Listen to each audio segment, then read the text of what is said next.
हे दोस्तों, एक scenario imagine करो और बताओ कि इस सिनेरियो में कौन सा आदमी सही है और कौन सा आदमी जीतेगा। सीन ऐसा है कि समझो दो दोस्त हैं, दोनों लकड़हारे हैं। एक दिन क्या होता है कि वो दोनों अपने आप से शर्त लगाते हैं कि चलो देखते हैं एक दिन के अंदर हम दोनों में से कौन सबसे ज्यादा लकड़ियां काट सकता है। सो इस कंपटीशन को जीतने के लिए दोनों अलग अलग स्ट्रैटेजी के साथ लकड़ी काटना स्टार्ट करते हैं। पहला दोस्त हार्ड वर्क चुनता है। वो दिन भर बिना ब्रेक लिए खूब सारी मेहनत करते हुए, ना के बराबर खाना पानी पीते हुए लकड़ियां काटता रहता है। जबकि जो दूसरा दोस्त होता है वो इससे कुछ अलग करता है। वो बस आधे घंटे पूरी ताकत के साथ लकड़ी काटता है और फिर अपने आप को रेस्ट देता है। आराम करते हुए वो अपनी एक्स मतलब कुल्हाड़ी को तेज करता है, शार्प बनाता है, उसे पानी पीता है, रिलैक्स करता है और फिर वापस से आधे घंटे लकड़ियां काटता है। ऐसे ही वो रेस्ट लेते हुए, खाना पीना खाते हुए, अपनी कुल्हाड़ी को शार्प करते हुए लकड़ियां काटता रहता है। अब दोस्तों आप बताओ, इनमें से कौन सी आदमी की स्ट्रैटेजी सही है और कौन जीतेगा। अब कोई भी समझदार इंसान होगा तो बोलेगा कि सेकंड दोस्त ही जीतेगा। हाँ, ऑब्वियसली पहले वाले ने ज्यादा मेहनत करी, लेकिन वो जो मेहनत थी वो समझदारी वाली मेहनत नहीं थी, बल्कि वो बेवकूफी थी, जो दुनिया में कई सारे लोग करते हैं बट सक्सेसफुल नहीं बन पाते। अच्छा, अब वापिस से आप बताओ कि आपको इन दोनों टाइप के इंसान में से कौन सा टाइप का इंसान बनना चाहिए। एक जो बस आंख बंद करके मेहनत करता रहता है और कभी जीतता नहीं है, या फिर एक जो स्मार्ट वर्क करता है, कम मेहनत लेकिन ज्यादा रिजल्ट्स प्रोड्यूस करता है। आई एम श्योर आपको भी सेकंड टाइप वाला इंसान ही बनना होगा। इसलिए आज की इस वीडियो में the power of full engagement, इस अमेजिंग बुक की मैं बहुत सारी अमेजिंग बातें आपको समझाने वाला हूं, जो आपको बस गधों की तरह मेहनत करने के बजाय स्मार्ट वर्क करना सिखाएगा। आपने ऐसे बहुत सारे मोटिवेशनल वीडियोस देखे होंगे कि मेहनत कर, जितनी तू मेहनत करेगा उतना तू आगे बढ़ेगा। अब देखो, गलत मत समझो, मैं जानता हूँ हार्डवर्क इंपॉर्टेंट है, बट हार्डवर्क करने का भी एक तरीका होता है, जो तरीका आप इस वीडियो में सीखोगे। आप इस वीडियो में सीखोगे अपनी लाइफ के 4 अलग अलग एरियाज में अपनी एक्स को मतलब अपनी कुल्हाड़ी को तेज करना, physically, mentally, emotionally and spiritually, ताकि आप कम से कम मेहनत करके ज्यादा से ज्यादा अचीव कर पाओ। और ये चीज करने का जो बेस्ट तरीका है वो पॉइंट नंबर 3 में आप सीखोगे। लेकिन उससे पहले सीखते हैं 2 इंपॉर्टेंट पॉइंट जो स्मार्ट वर्क करने के लिए समझना बहुत इंपॉर्टेंट है। Point number 1, rituals of recovery. क्या आपके साथ कभी ऐसा हुआ है कि आपने एक रात कोई मोटिवेशनल वीडियो देख लिया या कोई बहुत पावरफुल वीडियो देख लिया, जिसके बाद आपने डिसाइड किया कि मैं अगले दिन से पूरे होश और पूरे जोश के साथ अपने गोल्स पे काम करना स्टार्ट करूंगा। सो इसी डिसीजन के साथ आप अगले दिन फुल एनर्जी के साथ काम करना स्टार्ट कर देते हो। आप फोकस लगाते हो और काफी टाइम काम भी करते हो अच्छे से, बिना ब्रेक व्रेक कुछ लिए। बट फिर कुछ घंटों बाद आपका सारा मोटिवेशन धीरे धीरे खत्म होने लगता है। आपका फोकस बिल्कुल खराब हो जाता है। आप इजीली डिस्ट्रैक्टेड होने लगते हो और फिर पूरा टाइम जो बचा हुआ रहता है दिन का, उसमें आप कुछ भी अच्छे से काम नहीं कर पाते हो, जिसके बाद आप बुरा फील करने लगते हो और काम नहीं कर पाते। देखो दोस्तों, ज्यादातर लोगों को लगता है कि जो हाई परफॉर्मर्स होते हैं वो नॉन स्टॉप घंटों घंटों तक काम करते हैं, तभी वो लोग सक्सेसफुल बन पाते हैं। बट ऑथर बताते हैं कि ये बिल्कुल भी सच नहीं है।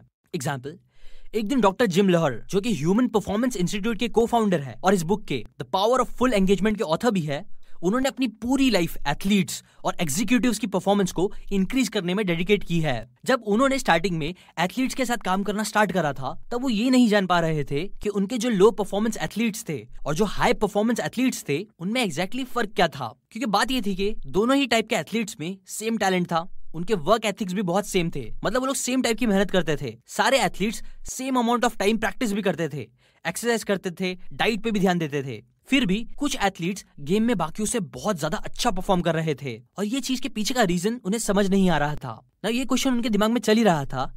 फिर उन्होंने हाई परफॉर्मिंग टेनिस प्लेयर्स में एक स्ट्रेंज बात नोटिस करी। उन्होंने देखा कि जो हाई परफॉर्मेंस टेनिस प्लेयर थे वो गेम के बीच बीच में जोन आउट हो रहे थे। लाइक एग्जाम्पल, वो इंटेंस मैच के बीच में ही अपने रैकेट को घूरने लगते, कुछ टाइम तक अपनी बॉडी को रिलैक्स कर देते और कुछ भी रिएक्ट नहीं करते ना। ये स्ट्रेंज चीज और अच्छे से समझने के लिए उन्होंने फिर अपने एथलीट्स के हार्ट को मॉनिटर करना स्टार्ट करा, जिसमें उन्हें पता चला कि हाई रैंकिंग प्लेयर्स मैच के बीच बीच में अपने आप को शॉर्ट रिचुअल्स ऑफ रिकवरी ऐसे टाइप के मोड में डाल दे रहे थे, जिसमें वो खुद को रिलैक्स करके अपनी हार्ट रेट को 20 बीट्स पर मिनट तक लो कर लेते थे। मतलब वो अपनी बॉडी, अपने माइंड को आराम देते थे और कुछ टाइम अपना पूरा फोकस गेम से हटाकर रिलैक्स करते थे, जिससे ही उनका परफॉर्मेंस लेवल पूरे मैच में कंसिस्टेंट रहता था। वहीं दूसरी तरफ जो लो रैंक एथलीट्स थे वो कोई भी रिचुअल फॉलो नहीं करते थे। उनका हार्ट रेट और इंटेंसिटी जो गेम की रहती थी वो उसे हमेशा हाई रखने की कोशिश करते थे। वो बीच में कभी भी रिलैक्स नहीं होते थे, रेस्ट नहीं लेते थे, जिसकी वजह से मैच के एंड होते होते वो लोग कई मिस्टेक्स करने लगते और हारने लगते। उनका फोकस बिगड़ने लग जाता और उनका परफॉर्मेंस लेवल भी कम होते जाता, जो उनको मैच हराने का बहुत बड़ा रीजन बन जाता। और ये देखने के बाद ऑथर ने और अच्छे से समझा और नोटिस किया कि बाकी सारे हाई अचीवर्स एथलीट्स में ये हैबिट थी। मतलब वो लोग शॉर्ट रिचुअल्स ऑफ रिकवरी को फॉलो करते थे, जिससे कि उनकी एनर्जी भी कम जाती थी बट उनका परफॉर्मेंस भी हाई होता था। नाउ इस वीडियो के थर्ड लेसन में मैं आपको बताऊंगा कि कैसे आप भी 4 पॉइंट्स के साथ अपनी खुद की रिचुअल ऑफ रिकवरी क्रिएट कर सकते हो, उसे फॉलो कर सकते हो। बट अभी आते हैं lesson number 2, energy is greater than time. One of the greatest golf player Jack Nicklaus बोलते हैं कि वो जैसे ही फील्ड में एंटर होते थे वैसे ही जो उनका फोकस है वो धीरे धीरे बढ़ने लगता था, और सब कुछ सेट करते हुए बॉल को हिट करने से जस्ट पहले उनका फोकस लेवल अपने पीक पर होता है। और बॉल को हिट करने के बाद वो अपने माइंड को बिल्कुल फ्री कर देते। वो बॉल को देखने लगते कि वो कितना दूर जा रहा है, या अपने आसपास के लोगों से बात करने लगते बिना ये सोचे कि वो अपना नेक्स्ट शॉट कैसे हिट करेंगे। नाउ इस एग्जांपल से ये पता चलता है कि हाई परफॉर्मर्स बहुत लंबे टाइम तक अपनी अच्छी परफॉर्मेंस को कंसिस्टेंटली इसलिए मेंटेन कर पाते हैं क्योंकि वो अपने आप को फुल एंगेजमेंट और कंप्लीटली डिसएंगेजमेंट में टाइम टू टाइम शिफ्ट करते रहते हैं। वेव्स की तरह वो ऊपर नीचे जाते रहते हैं। सिमिलरली हर दिन बेवजह की मेहनत ना करने के लिए आपको भी अपनी एनर्जी को सही तरीके से यूज करने आना चाहिए। आपको पता होना चाहिए कि आपको किस काम में फुल्ली एंगेज होना है, और अपनी एंगेजमेंट को मेंटेन करने के लिए आपको बीच बीच में डिसएंगेजमेंट भी प्रैक्टिस करनी चाहिए। एग्जाम्पल, हमें हमेशा सिखाया जाता है कि जो हमारा टाइम है वो बहुत लिमिटेड है, इसलिए हमें उसकी वैल्यू करना चाहिए और उसे वेस्ट नहीं करना चाहिए। ना ये बात एकदम सही भी है, बट टाइम के साथ साथ एनर्जी भी एक ऐसा रिसोर्स है जो बहुत ज्यादा लिमिटेड है। याद रखो, आपको अपनी लाइफ की हर नीड पूरी करने के लिए एनर्जी की रिक्वायरमेंट है, चाहे वो आपका काम हो, आपके रिलेशनशिप हो, आपकी लाइफ का पर्पस हो, या कुछ भी। अगर आप किसी एक पार्ट में ही अपनी सारी एनर्जी यूज कर लेते हो तो आप अपनी लाइफ के बाकी एरियाज को मैनेज नहीं कर पाओगे। जैसे आपने कई बार देखा होगा कि लोग अपनी प्रोफेशनल लाइफ में इतना घुस जाते हैं, इतनी मेहनत करते हैं कि वो अपनी दिन की सारी एनर्जी सिर्फ अपने काम को देते हैं, और रात होते ही वो इतने टायर्ड हो जाते हैं कि फिर वो अपनी फैमिली, अपने लव्ड वन के साथ क्वालिटी टाइम स्पेंड नहीं कर पाते हैं।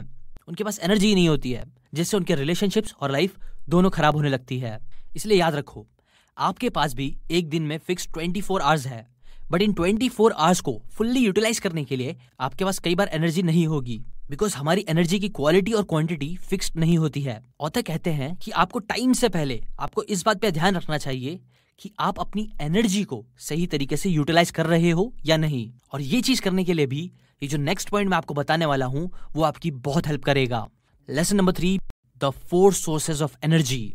किसी भी काम में अपना 100% देने का जो सीक्रेट है वो ऑथर बताते हैं इन 4 लाइंस में है। फर्स्ट, हमें उस काम के लिए फिजिकली एनर्जाइज्ड होना चाहिए। सेकंड, इमोशनली कनेक्टेड होना चाहिए। थर्ड, मेंटली फोकस्ड होना चाहिए। और फोर्थ, स्पिरिचुअली उस काम के पर्पस से अलाइन होना चाहिए। अगर आप किसी भी काम को करने से पहले ये 4 पॉइंट्स को चेक कर लोगे तो आपको बहुत कम हार्डवर्क करना पड़ेगा, और इन चारों पॉइंट्स का यूज करके आप अपने रिचुअल ऑफ रिकवरी क्रिएट कर सकते हो। रिचुअल ऑफ रिकवरी क्रिएट करने का पर्पस है कि अपने काम के बीच में एटलीस्ट हर 90 मिनट्स में आप अपनी कुल्हाड़ी को शार्प कर पाओ, जिससे जब भी आप अपनी एनर्जी लूज करने लग जाओ, डिस्ट्रैक्टेड फील करने लगो, तो आप इन रिचुअल्स को यूज करके अपने चारों एनर्जी सोर्सेस को वापस से बढ़ा सकते हो, फुल कर सकते हो, और ये चीज आपको स्मार्ट वर्क करने में बहुत हेल्प करेगी। तो चलो देखते हैं। First, physical. अपनी फिजिकल एनर्जी को कम से कम टाइम में रिस्टोर करने के लिए आप कोई भी लाइट एक्सरसाइज कर सकते हो। सीढ़ियां चढ़ना उतरना, आप पुशअप कर सकते हो, या और कोई भी एक्सरसाइज जो आपके लिए हल्की हो। याद रखो, आपको बहुत ज्यादा हैवी एक्सरसाइज नहीं करनी है जो आपको और भी ज्यादा टायर्ड कर दे। नहीं, लाइट रखो, बिकॉज याद रखो, फिजिकल एनर्जी को रिस्टोर करने से आप अपनी बॉडी में बस ब्लड फ्लो को ही इंक्रीज नहीं करते हो, बल्कि एक्सरसाइज करने से आपकी सांस फूलने लगती है, जिससे आपके ब्रेन सेल्स में ऑक्सीजन की इंटेक बढ़ जाती है। नाउ ये सब करने के बाद ऑथर कहते हैं कि आप अपने डेस्क पे वापस जाओ, एक ग्लास ठंडा पानी पियो और वापस अपने काम पर लग जाओ। हमारी बॉडी के लिए पानी सबसे इंपॉर्टेंट फिजिकल एनर्जी सोर्स है, क्योंकि आपको पता ही होगा कि हमारी बॉडी 75% वाटर है, और जरा भी डिहाइड्रेशन इसे बहुत इफेक्ट कर सकता है। सेकंड, इमोशनल एनर्जी रिस्टोर करने के लिए आप अपने किसी दोस्त से बात कर सकते हो, अपने लव्ड वन से बात कर सकते हो, कॉल पे या मैसेज पे, किसी पे भी चलेगा।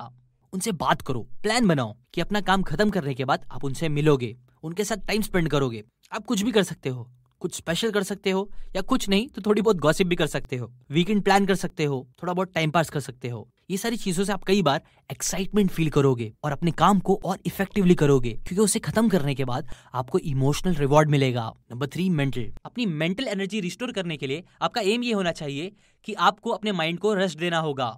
ऐसा नहीं है कि आप अपने थॉट्स को कंट्रोल करना स्टार्ट कर दो, नहीं, बल्कि आप अपने माइंड को फ्री कर दो। किसी भी चीज पर फोकस मत करो।